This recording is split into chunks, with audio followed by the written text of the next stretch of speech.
ಇದು ನಮ್ಮ ಇಂದಿನ ಯಾದಗಿರಿ ಜಿಲ್ಲೆಯಲ್ಲಿರುವ ಮೈಲಾಪುರ ಬೆಟ್ಟ. ಪುರಾಣಗಳ ಪ್ರಕಾರ ಸಪ್ತ ಋಷಿಗಳ ತಪೋಭೂಮಿ, ಮಡಿಚುಣ ಪರ್ವತ. ವರ್ಷದ 11 ತಿಂಗಳುಗಳು ಸಹ ಇಲ್ಲಿ ಒಂದಲ್ಲ ಒಂದು ರೀತಿಯ ಧಾರ್ಮಿಕ ಸಂಪ್ರದಾಯಗಳು ನಡೀತಾನೆ ಇರ್ತವೆ. ಅಂದೊಮ್ಮೆ ಮಣಿಸುರ, ಮಲ್ಲಾಸುರ, ಮಸ್ಕಾಸುರ ಎಂಬ 3 ಅಸುರರ ಉಪಟಳ ಜಾಸ್ತಿಯಾದಾಗ ಸಪ್ತ ಋಷಿಗಳ ತಪಸ್ಸಿಗೆ ಭಂಗ ಆಗ್ತಾ ಇತ್ತು. ಆಗ ಸ್ವಯಂ ನಾರದ ಮುನಿಗಳೇ ಆ ಪರಮೇಶ್ವರನಲ್ಲಿ ಕೇಳ್ಕೊತಾರೆ.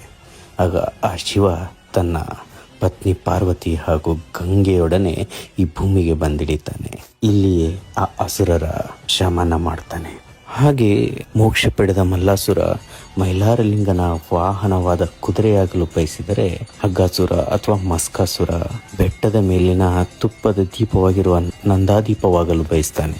3ನೇ ಅಸುರ ಏನಾದ ಎಂದು ಹುಡುಕುವ ಪ್ರತೀತಿಯೇ ಇಂದಿನ ಈ ಜಾತ್ರೆ. ಪ್ರತಿ ವರ್ಷ ಮಕರ ಸಂಕ್ರಾಂತಿ ಎಂದು ನಡೆಯುತ್ತೆ. ಜಾತ್ರೆ ಶುರುವಾಗೋದೇ ಈ ಕಬ್ಬಿಣದ ಸರಪಳಿಯನ್ನ ತನ್ನ ತೋಳ್ ಬಲಗಳಿಂದ ಹಾಗೂ ಆ ಮೈಲಾರನ ಪವಾಡದಿಂದ ಕಡಿಯೋದ್ರಿಂದ ಶುರುವಾಗುತ್ತೆ.